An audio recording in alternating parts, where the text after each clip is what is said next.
excited. We're having a baby. We're about to embark on a journey of a lifetime. Now, this adventure is going to take us all over the world. We're going to hear stories and talk about ideas that you will never forget. You can think about us as your tour guides. We're here to point out some good stuff to stop and look at along the way. So Alpha is 12 sessions designed to engage us in a conversation about some of life's most important questions. We want to provoke you to think about what you believe and how you feel about certain faith issues. This isn't going to be a lecture where Ben and I do all the talking. Instead, during Alpha, you're going to get a chance to talk in small groups and ask questions as they come up. But before we go any further, I'm Ben, this is Jason, and we want to welcome you to Alpha.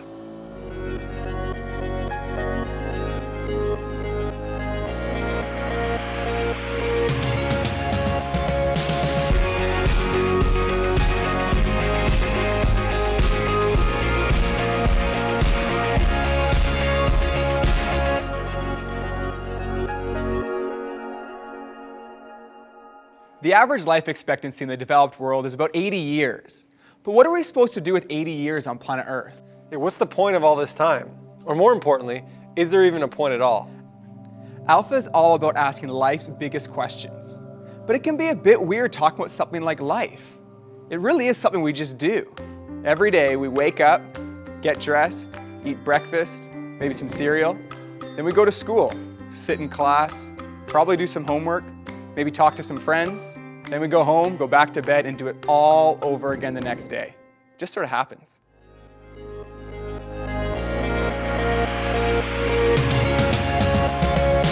That's quite hard. I don't know.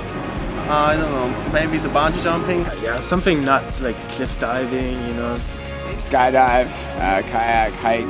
Get a big fast jet, head to New Zealand. I think I'd go skydiving. Well, I play music, so I think primarily I would probably just play an unbelievable show. Being here, we'd probably like hit up the skate park, then go to the beach. So I'd probably travel to definitely Australia. Yeah, I'd like to go to Australia. I don't know, I'd probably go hang out with people, my family, you know, spend that time with them. I would probably try to visit a place that I would always want to go to. I would get together, play some music with my friends. I'd probably spend a lot of time with my family. Spend all my money and go shopping, go to the spa and just do a bunch of fun things.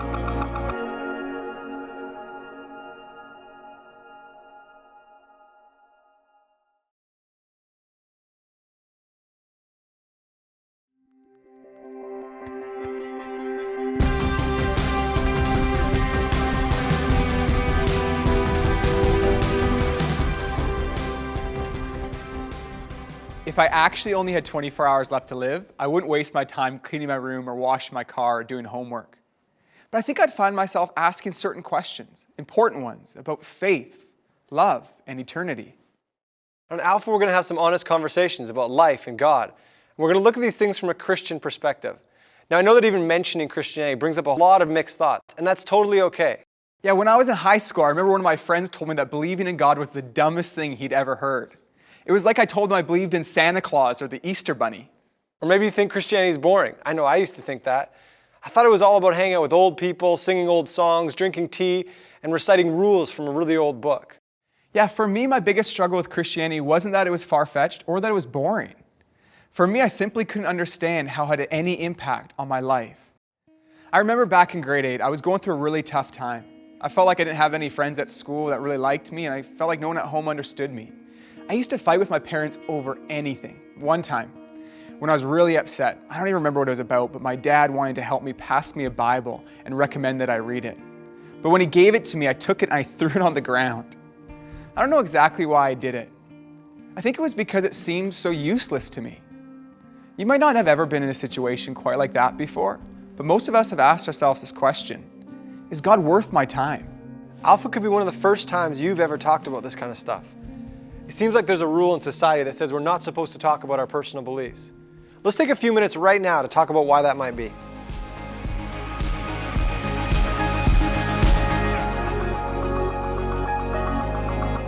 For some reason, the class of things, the boundary that we draw around what religion is and what faith is we say those things are highly individual and should not be discussed and definitely should not be criticized. I don't know, I don't find it awkward, but because I'm from a place in which everyone is Catholic, so.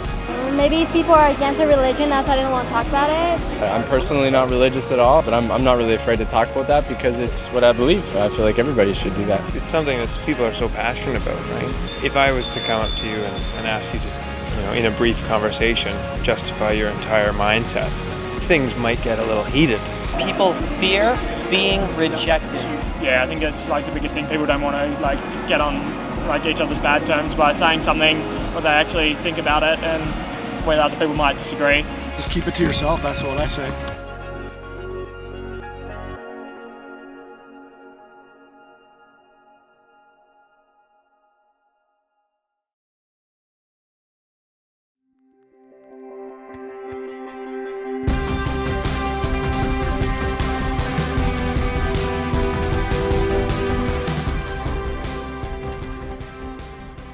At the center of the Christian faith is a man named Jesus. He wasn't afraid to talk about issues that other people avoid. Jesus said some of the most outrageous things that I've ever heard. In John 14:6, he's quoted saying, "I am the way, the truth, and the life." This statement was controversial 2,000 years ago when Jesus first said it, and it's still controversial today. We want to crack open each of those statements and see what Jesus is saying. Jesus says, I am the way. But what does that mean for someone to say, I am the way? What is he the way to? I know a man named David who has a really remarkable life. And hearing him talk about it really helps me understand this idea of Jesus being the way. When I was young, at the age of about 12, my mother had a major nervous breakdown and she was hospitalized for extended periods of time. My father also struggled with alcoholism. I had two brothers and we were basically left in many ways to raise ourselves. Going to bed at night at the age of about 12, my mother, she tried to kill herself. My father was out drinking. And I remember through my tears saying, God, if you're there, I hate you. I so hated God. I was so angry at God. I was so filled with bitterness and resentment. Those experiences marked me, and I decided the childhood that I had was not going to be my life. At the age of 18, I committed to the idea of becoming a millionaire by the age of 30. I was this ambitious, want to be a millionaire by the age of 30 kind of guy during the day, and at night I hung out with drug users and I scored dope and dealt dope and did whatever I had to do to keep that life going. The idea of being a millionaire had been achieved. I could go where I want, when I wanted. I had way more money than I ever hoped for, but I wasn't happy. And I realized that there's still a deep darkness inside of me, a void. I have epilepsy, and for some reason, I started having seizures more frequently. We have a lady who worked for us at that time in our home. Her name is Bonnie, and she was a very sweet lady, a Christian lady. Bonnie saw me after having a seizure one day, and she called my wife and she said that God had told her to come pray for me. And I said, well, I know it's not going to do any good, but I like Bonnie. So she prayed for us. And for some reason, I cried through that process. Didn't know why I was crying, but Bonnie left and we thanked her for coming over. So the next day, I saw a friend, a neighbor, who went to the same church Bonnie does. And I asked my friend, I said, hey, are you going to church tomorrow? And he says, yeah. I said, well, do you mind if I come with you? He says, sure. He was quite happy to bring me. So the next morning, we're standing in church together. And as the worship music begins, for some reason, I begin crying. And I don't know why I want to cry, but I'm crying and I can't control myself. And I'm doing everything in my power not to cry, but tears are running down my face. And in that moment, for the first time, his love for me was so real. The reality that he loved me was nothing short of completely and totally mind-blowing. You might have heard of a band called Queen before. They're famous for songs like We Will Rock You or Bohemian Rhapsody. Yeah, Crazy Little Thing Called Love. Another one, Bites the Dust. Right. Flash. Yeah. Under Pressure. Don't Stop Me Now. Yeah. We're the Champions. Yeah. Ben, Bicycle. Ben, we know you love to rock, 7 Seas of Rock. This guy loves Queen. Anyways, the lead singer. Can't Stop Loving You. The lead singer of a band, Queen, Freddie Mercury, is one of the biggest names in music. Even though he made millions of dollars and had millions of fans, those things didn't make him happy. In an interview shortly before his death, he admitted that he was lonely. He said, "You can have everything in the world and still be the loneliest man. And that's the most bitter type of loneliness. Success has brought me world idolization and millions of dollars, but it's prevented me from having the one thing we all need, a loving, ongoing relationship." When Jesus said, "I am the way," he was responding to that need.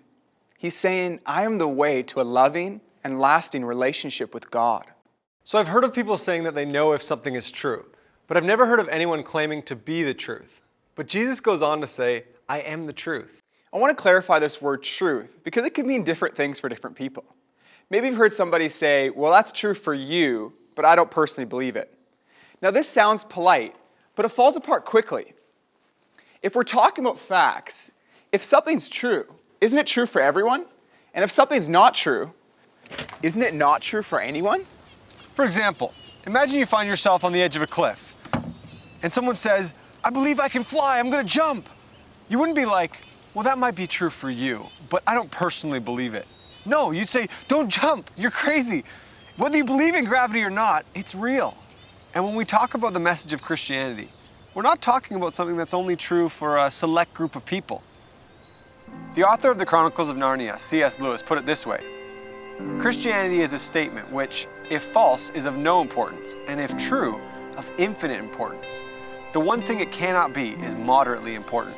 So much of the world has been shaped by people who believe that Jesus really is the truth. Some people say that faith and science can't mix, but some of the most influential voices in science throughout history have been Christians: Galileo and Copernicus, Newton and Mendel. I'm personally inspired by Francis Collins.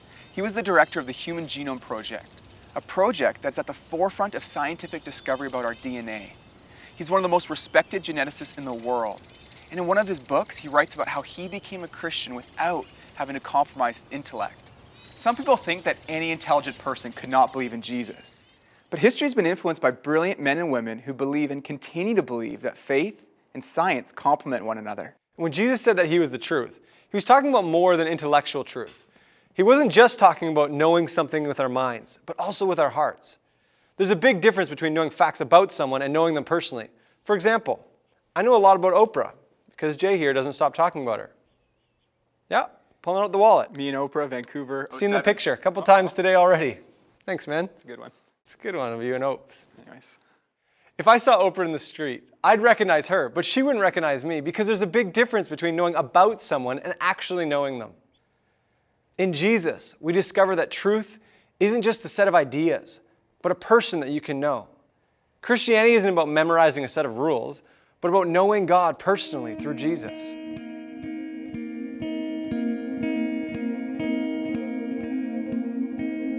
I could ask God one thing.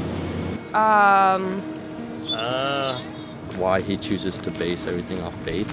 I'd probably just go with why.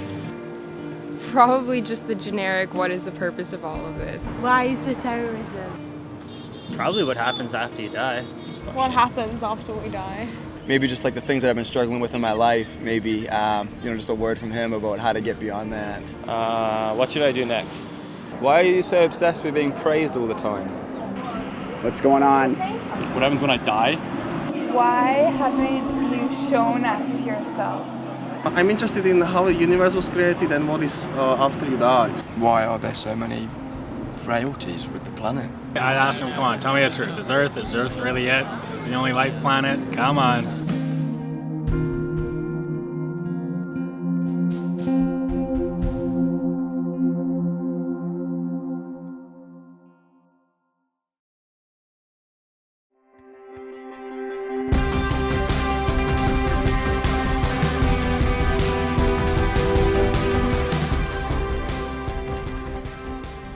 Jesus said, I am the life.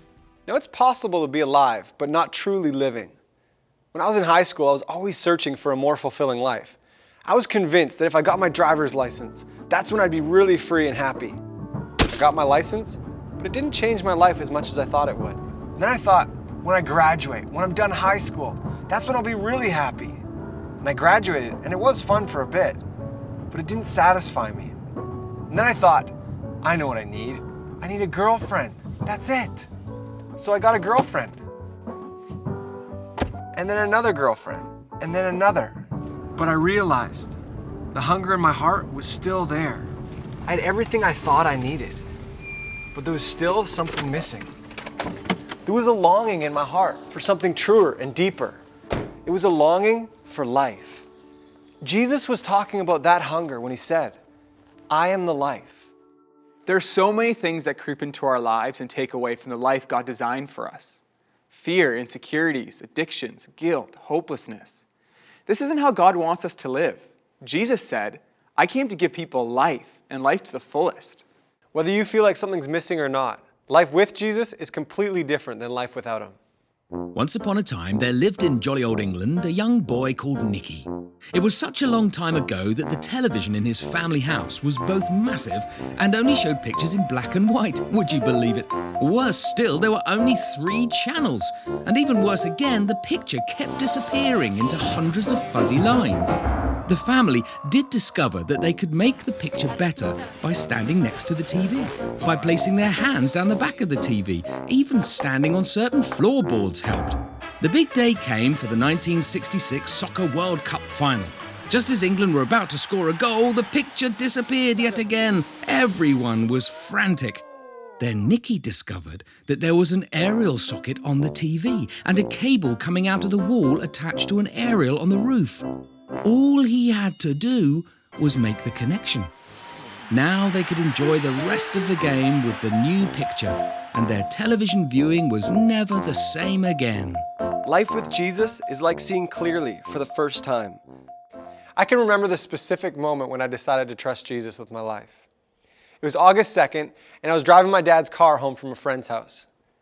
I had spent months wrestling with questions about God and life, and at times, it felt like I was wrestling with God himself.